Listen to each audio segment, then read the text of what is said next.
This is Dave Doggett, and you're listening to the Maritime Outdoorsman Podcast, Episode 11.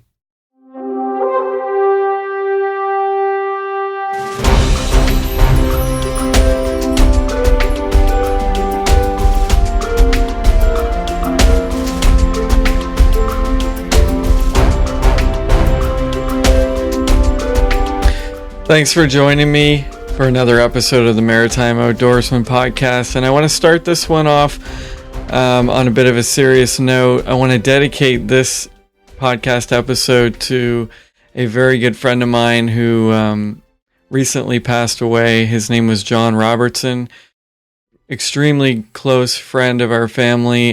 Spent a lot of time fishing with John, both here in Nova Scotia and New Brunswick, and he had a strong interest in kayaking and learning about it and getting into it. And unfortunately, he and I are not going to get a chance to get out on the water together. We had talked about that. In fact, the last time I had talked to him, we had talked about getting out maybe this coming spring or summer so he could try out one of my kayaks. And sadly, he recently passed away after complications from a heart-related surgery. Surprised everybody with that, but anyway, Johnny, tight lines. This episode is dedicated to you. So, kayaking, and if you spend any amount of time on the road, any of our roads in the Maritimes, I think you can agree that there's a steady increase in the amount of kayaks that are strapped to vehicles, and or you might see a vehicle pull over on the side of the road and see a roof rack on it. That's for carrying kayaks. And I'm seeing, even small compact cars carrying 2 kayaks on the roof sometimes these days. And so I know that there's a trend and it's spiking. And so I knew it was time to start focusing more on kayaking in general. Not just kayaking, but canoeing and paddling as well. But there does seem to be a very strong interest in kayaking as opposed to other water sports. And I think that's really for 2 reasons. At least personally, I can explain the reasons that kayaking appeals to me. One is just the tranquil peacefulness of being in a kayak, and it's very hard to explain unless you've actually gone out on the water in a kayak. But there's something to it. I fell in love with it immediately. It really took me by surprise, and coming from having a lot of experience with motorboats of all different sizes, and every time you go from point A to point B, your outboard or some kind of motor is running, to just this smooth gliding across the water, and just the feeling that you're not really interfering with that particular body of water or anything that's happening in there. But, other than a splash of a paddle, or in my case, a pedal, and I'll explain that in a few minutes as well. But so there's just something very peaceful to the actual act of kayaking. And so that's what, I just fell in love with it. And in my particular case, my experiences with sit-on-top kayaks, and we're going to talk a bit about that before I bring my friend Chris Arnold, who's very experienced in all aspects of kayaking and kayak angling. I'm going to bring him on in a few minutes, but my personal experiences with the sit-on-top. So you've got the sit-on-top kayaks where you understandably sit on top and are exposed to the elements. And you've got the sit-in kayaks, which are the ones more like the ocean style, where you're from your lower torso down to your toes is sheltered underneath basically the closed-in hull of the kayak itself. So some of the main differences between the two, other than one you're on top and one you're basically inside, is stability. That's probably the main thing that has been apparent to me, is the overall stability. Now, an ocean style is far more, I guess the one of the words we use is tippy or unstable. It's just something that you need to get used to. And obviously, if you're in a boat or an item that is, you feel less in control of, you need to practice that and you need to become comfortable with that. And obviously, you need to become aware of, how to right yourself up if in the event that you do tip over. Now, in the case of the sit-on-top kayaks, they're generally extremely stable. In fact, the ones that I have, which are made by Hobie, I've gone out and intentionally tried to tip them and have had a lot of difficulty doing that. Mind you, I do remember one experience at a local beach where the surf had no trouble tipping mine over and landing it on my head. But so sit on top, generally more stable.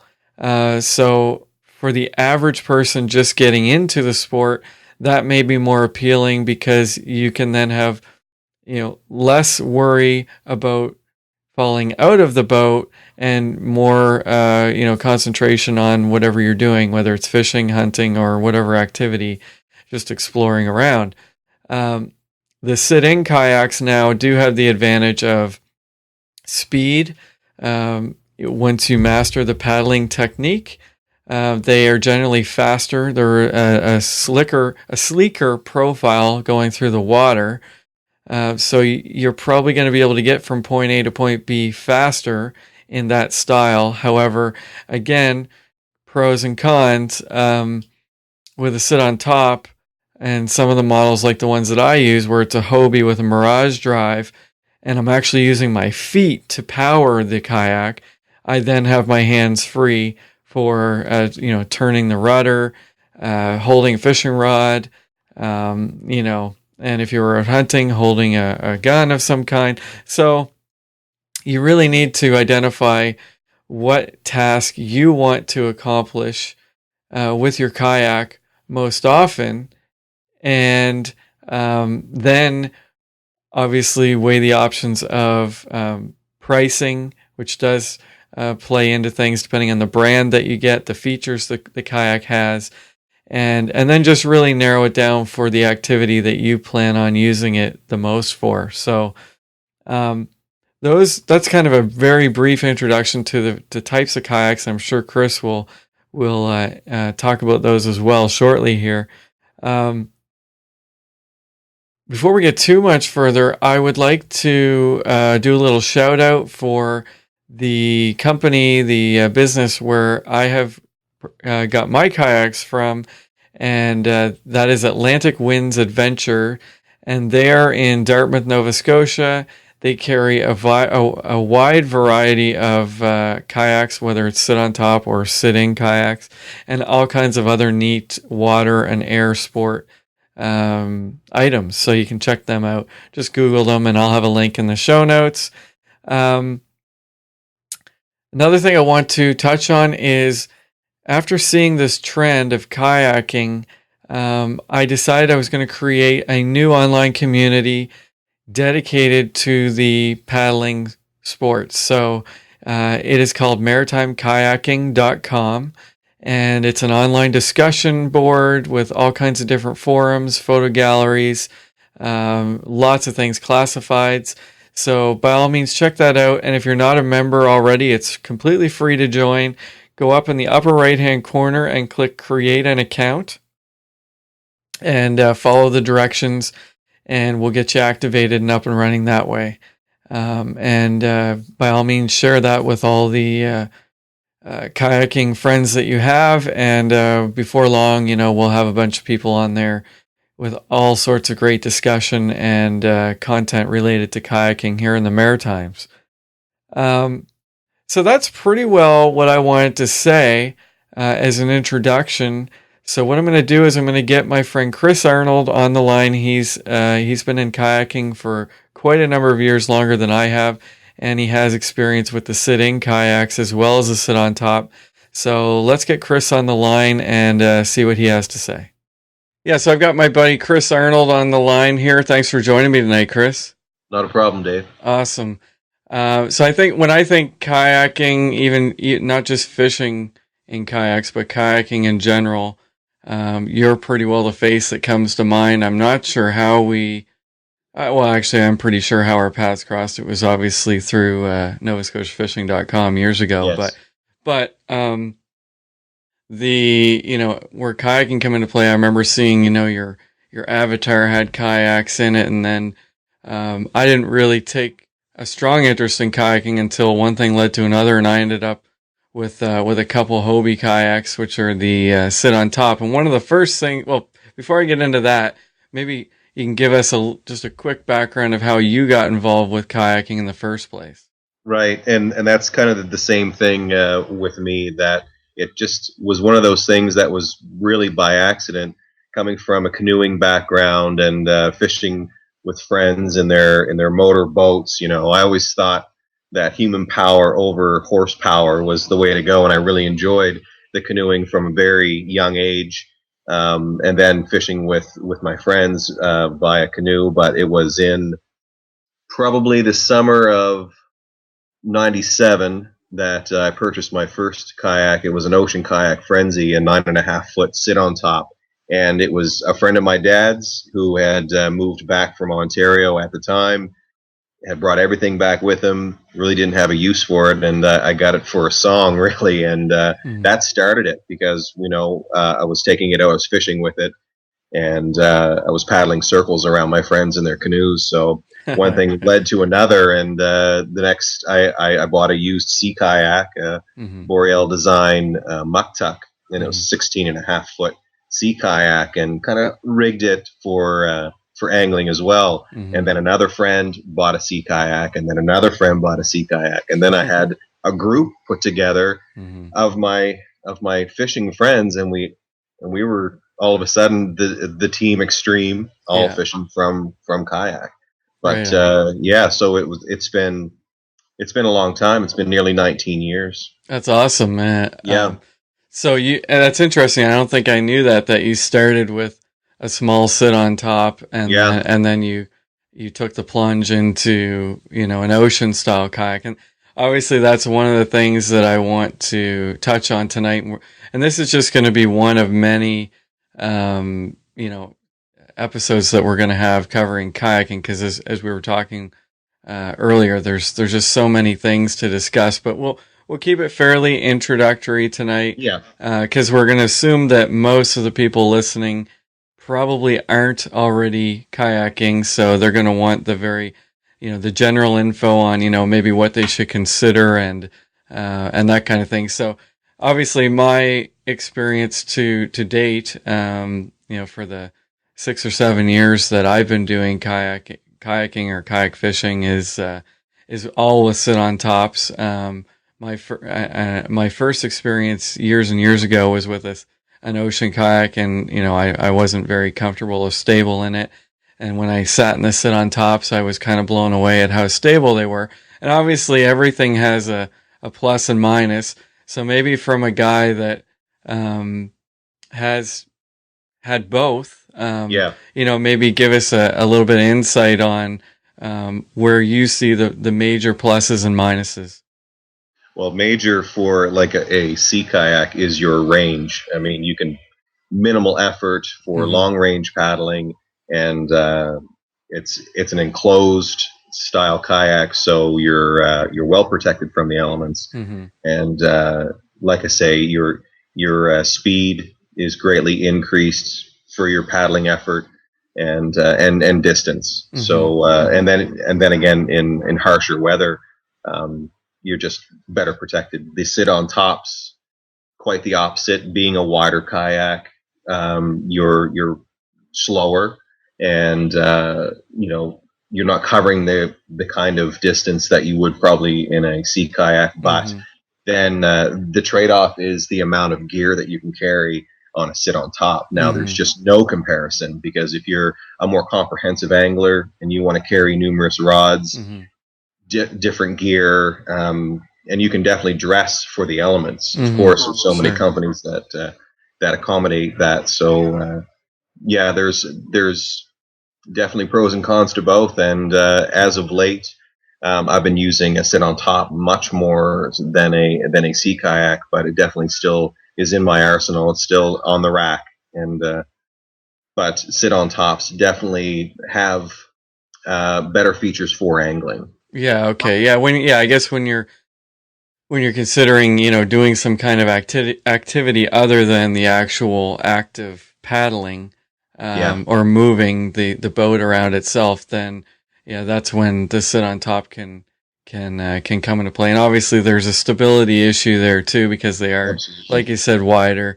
Um, and the brand that I've been using, the Hobie brand, they do have the Mirage drive system, so that might be appealing to some people, maybe not. It all depends. I guess you just got to weigh your options as far as stability, comfort, and obviously budget plays into it as well. So Absolutely. from what you've seen, um, how does budget play into, somebody might be saying, like, I'm assuming that there's a broad range of sit on top models as well as sit in kayaks, and there must be a very broad range of pricing on both those styles, is there not? Absolutely. With Hobie, I know that there's some really high end Mm-hmm. luxury style kayaks to fish from, and that's quite a premium price that you're going to pay for that. But for any hobby, really, it's what you get is, or you pay Mm-hmm. for what you get. So Sure, sure. there's definitely other brands with different models that you could probably enter kayak angling with a 10-foot sit on top for under $1,000, Mm-hmm. Mm-hmm. and that's how some people have to enter because of budget, Mm-hmm. their own personal budgets. But something mid range is a good place to start. I mean, have a budget for the $1,500-$1,600, and you're looking at a good kayak with a rudder. And I always say get a rudder if you don't have like a Hobie with a Mirage drive Mm-hmm. that you can kind of steer. Then a kayak with a rudder system is probably very important. I mean, it's been very important to me over the years in that if you have a tailwind and you're trying to fish a shoreline or Mm-hmm. any amount of Mm-hmm. or parts of a lake or whatever you're fishing, then that tailwind can spin you or redirect you, and then you're always compensating with your paddle. But a rudder is definitely going to save you from having to pick up that paddle, and then you can continue to fish. Gotcha. But Yeah, that makes sense. That makes yeah, total sense. absolutely. Um, so you and like as far as a kayak that's going to be well suited for the type of water that you're going to be in, whether you're, in a lake versus a river versus the ocean. I mean, Right. are there significant factors to consider between those? Absolutely. Yeah. Yeah, absolutely. I mean, there's a lot of anglers that fish from whatever boat or whatever they're fishing from, and they're not necessarily paddlers. I mean, there are lots of anglers that aren't necessarily paddlers. So Mm-hmm. there are kayaks out there that are more for short distance. I mean, Mm-hmm. if you're really not a paddler, then you don't want to travel kilometers worth of shoreline or paddle across a lake to get to your favorite spot. I mean, there's just people just want to fish, and Mm-hmm. Mm-hmm. so there are definitely styles that more are more accommodating to that, are more stable, and length versus width can Mm-hmm. definitely play a role. And again, depends on what you want to carry. If you want to carry an anchor and fish finder Mm-hmm. over half a dozen rods, how much gear you want to carry will dictate on the size of kayak that you should purchase. And Sure. most people start off, most people would start with 3 to 5 rods on board, I would think. Maybe some would start with maybe only 1 or 2 rods. Mm-hmm. So Mm-hmm. their style of kayak would probably dictate how they fish. Yeah. And if you fish as often as you and I do, then and, Mm-hmm. something a little bigger, like my ocean kayak Trident 15. I've outrigged with numerous mounts and such. And Mm-hmm. one tournament I was in Oromocto in June, I had 11 rods aboard, and that's probably out of the norm for most people. I mean, it looks I like don't a even rusty think ball. I don't think I've ever had 11 rods on any boat at any one time. But Looks like I believe it paid off for you, did it not? it. Well, it did. It was very unfamiliar water, Mm. and with 10 hours to fish a multi-species event from Mm-hmm. everything from a pumpkin seed, very small fish, Yes. Yeah. to stripers. You just don't know what to expect. There are muskie in that area as well. So I Mm-hmm. had a rod particular to the species, and that's what Mm-hmm. we were trying to do throughout that day. And I guess not everything got wet, but I was prepared for everything, and conditions kind of worsened throughout the day. So the fly rods didn't get really much use, Sure. and the species count wasn't as high as the winners, but Mm-hmm. the actual draw at the end for the anglers for the grand prize, I did win the grand prize, which was another kayak, a Trident Nice. 11. So I was pretty proud of that. Mm-hmm. Driving round trip was 1,000 kilometers, Uh-huh. and I did that. I showed up on a Friday morning and left on a Saturday night, so it was quite a whirlwind tour, Mm-hmm. Yeah. but well worth it. It was a Oh lot of fun. yeah. Absolutely. Actually, I've been trying to be able to get to that event the last few years, and who knows, maybe next year will be the year. But somebody's got to try to take you down. Absolutely. But I expect it. so yeah, maybe just we might as well put a little plug in for that event. Well, before What's the we name do, of it? Yeah.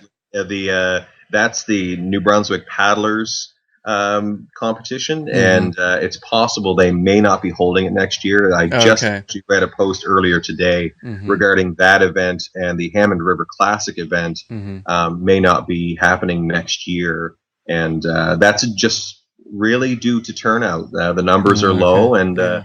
they expect a lot more local anglers, Mm-hmm. and the numbers have been just low in the last 4 years that they've been holding both events. So Well, I'm that's not yeah. sure how to change that, and they're not sure how to change that. But it's Interesting.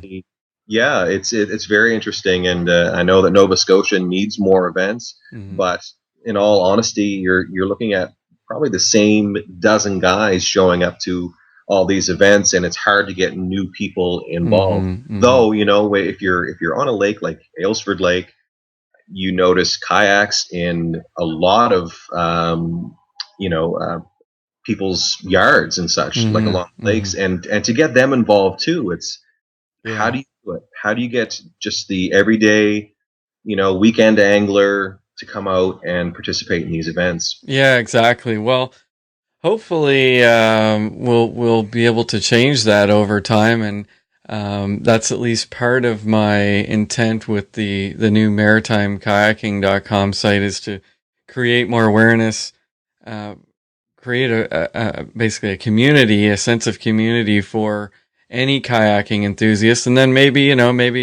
the odd one will also have an interest in taking part in an event like a fishing tournament or something like that with their Absolutely. kayak. So, it'll be interesting to see how that unfolds. And, yeah, so I'll touch base with the event organizers, and obviously Absolutely. we'll get them, promoting it best they can on an array of websites. But, so right fairly quickly before we go, on this particular chat, um, if somebody wants to find out more about you, Chris, and I know you've done quite a bit of videos of your adventures on the water and that kind of thing, is there one central place people should look to find you, or I can put anything in the show notes that you want?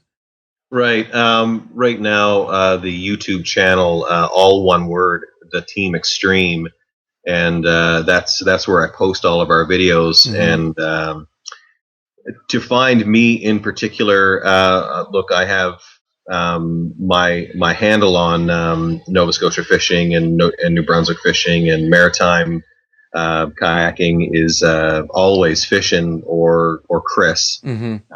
Okay. But I don't have a particular website set up yet. But Okay. that is something I'm definitely going to have to put together. Sure. No problem at all. What I'll do in the show notes There's is, Facebook as well. yeah, there's Facebook.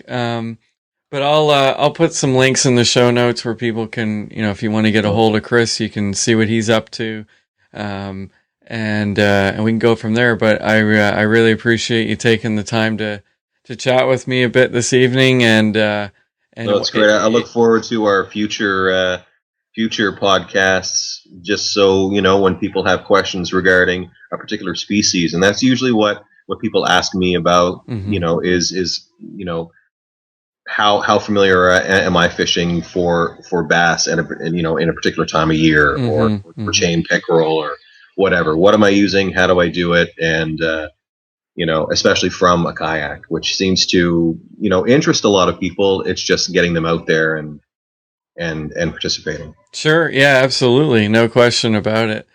So awesome. Thanks again, Chris. You're And welcome. tight lines as always. Thank you. All right, man. Thanks. See ya. Bye.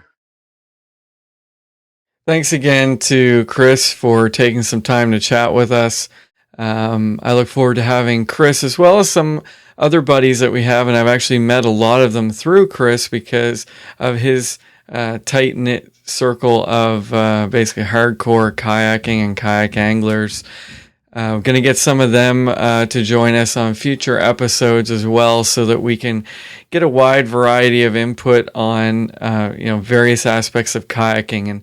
And some of the things that we didn't really touch on in this episode that we will on future ones is specific kayak safety, things and items you should have with you when it comes to kayaking, so that you can ensure that you come home to enjoy the next adventure.